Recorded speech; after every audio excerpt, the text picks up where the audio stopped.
Hey everybody. So I'm making a long form video and you can go and watch my short video. And my name is Amanda Guillory and the title of this video is God is Merciful Part 1. So I wrote this about 2 days ago. I've been taking a rest, but I'm doing very good. I've just been, working on myself and taking care of myself. And I'm going to keep working out and all that good stuff. But, so I wrote this on March 30th, 2026. So this was a couple days ago. And I just want to share this with you all because it really, it's about people whenever they slander you or whenever they try to mess with your character and make you, people believe that you're somebody that you're not. And the reason why I'm making this video is because my whole family, and I've just experienced it with family and old friends and stuff, and they've really brought me down, but God will bring you up if you've gone through that. And I want to share my experience for hope and for just so that you can get reassurance and know that if I can get through it, so can you. Okay, so the title that I put on it is God is Merciful Part 1. So God views, this is some educational stuff too that I've been researching. God views false accusation, slander, and gossip as serious sins, prohibiting them in the 10 Commandments, and considers them malicious acts that betray confidence and destroy reputations. So when someone is falsely accusing you of something, that is a malicious act. That is a very evil act. Hold on, you guys. Sorry about that. My kids were in the background talking to me. But anyways, so I'm on the phone. Sorry. But so whenever people slander us or they try to mess up our character or put us down or conform us, we're not meant to be conformed. We're meant to transform.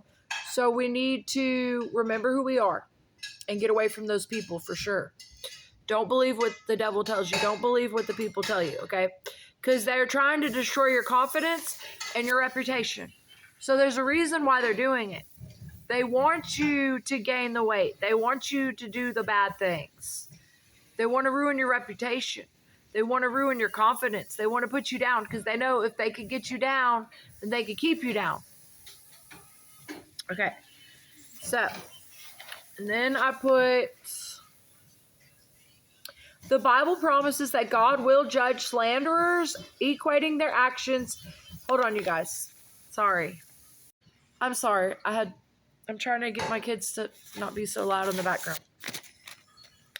Okay. The Bible promises that God will judge slanderers, equating their actions to evil, while encouraging believers to trust Him for vindication and to pray for their persecutors. So we must pray for them. We must pray for them and forgive them and just pray that God will help them in their lives. And then I put what God says about slanderers and accusers. Severe judgment. God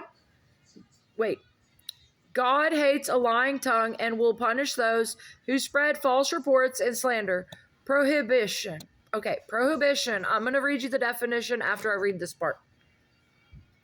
The 9th commandment forbids bearing false witness against your neighbor or a neighbor. And that you can read that in Exodus 16 about that. But right now, I want to read you the definition of prohibition. So, prohibition is the act of officially forbidding or banning something, typically by law, rule, or authority. Hold on.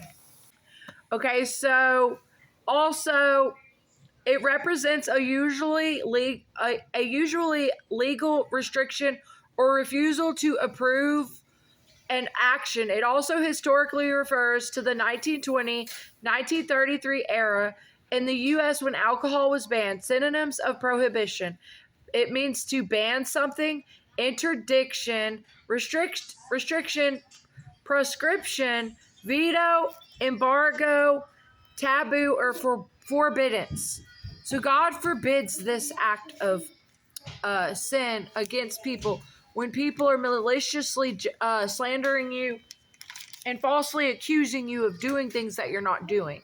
So I'll just tell y'all what happened to me about a week ago. About a week ago, I think it was last weekend, I had went in agreement with God, and I had faith, and I have a penny testimony I'm going to share with you. Before I do that, my washer had went out because I was praying and I asked God, you know, what in this house needs to come out, and the washer broke the same day.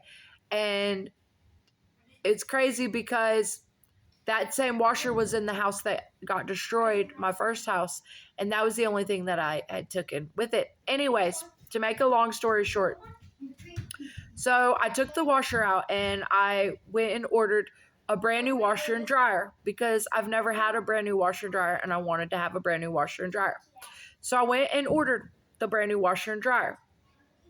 I called my sister, and I knew my dad didn't have a dryer. So I said, I'm getting rid of my dryer. Does Dad need a dryer? And she was like, yes. So I called him and let him know.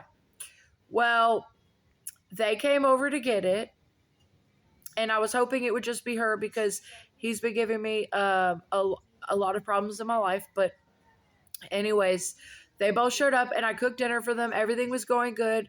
And I was talking to them about God and just all the wonderful things he's been doing. And I told them about my penny testimony. And I've just been sharing the good news that God, you know, has been, even though I shouldn't have, because God did tell me to stay away from my family. But I had to get rid of the dryer. So they came and got the dryer. Well, I prayed over my sister and my dad that night because they needed prayers. Well, the next morning, that night my dad said, can you unblock me so that I can call you because I miss you? And I was like, sure, because he's very toxic. So I've had to block him for a very long time. Well, I unblocked him, and that next morning he called me. It was around 10:37. He called me, and in the morning, the next day. And he was talking about God and all these things, that how God is doing all these things. And I was really happy for him. And I was telling him about God, how he's been working in my life too. And he said, well, and I was so excited because that night I thought there was a breakthrough with my family. But then he accused me, and he said, well, you need to, stop doing drugs. And he literally accused me of doing drugs. And I was so offended and so hurt that I reported it to the police. I reported what my family's been doing to me because they are falsely accusing me of doing things that I am not doing. And it hurt me so bad. I cried and cried and cried and cried. Because I have Jesus. I have the Holy Spirit. I have God in my life. And God told me to block my family. He showed me things in my family, the people and the evil spirits on them, and the envy and the hate and the jealousy. And even they are trying to stop the call on my life. They are coming up against me. They are literally trying to stop the assignment, that the God-given assignment and purpose and destiny that is on my life, my future. They have been trying my whole life, and I realize it now. And God has revealed these things to me through them. And so a couple weeks ago, I blocked my whole family. It's been like a month, maybe a little bit over a month. They've all been blocked. And I've even had to, it's been everybody. I've had to. And they're still calling me. And my grandma is still leaving voicemails, even though I told her to leave me alone. She's still calling me and leaving voicemails and inviting me to things after I asked her to leave me alone. So I'm going to have to do another video of this, but I'm going to part 2 now. The reason why I'm telling you this is because every time I say something about God, they say they don't believe me and all this stuff. So we just need to pray for them. So I'm going to do a part 2 actually, but it really broke my heart and it really hurt me. And this opposition has been going on for 5 years. And that was the last straw. So I had to call the cops. I reported it to the police that I believe they're in a cult and they are gang stalking me and monitoring spirits. And I'm doing what I have to do to protect me and my children. But I'm going to do a part 2 for you guys.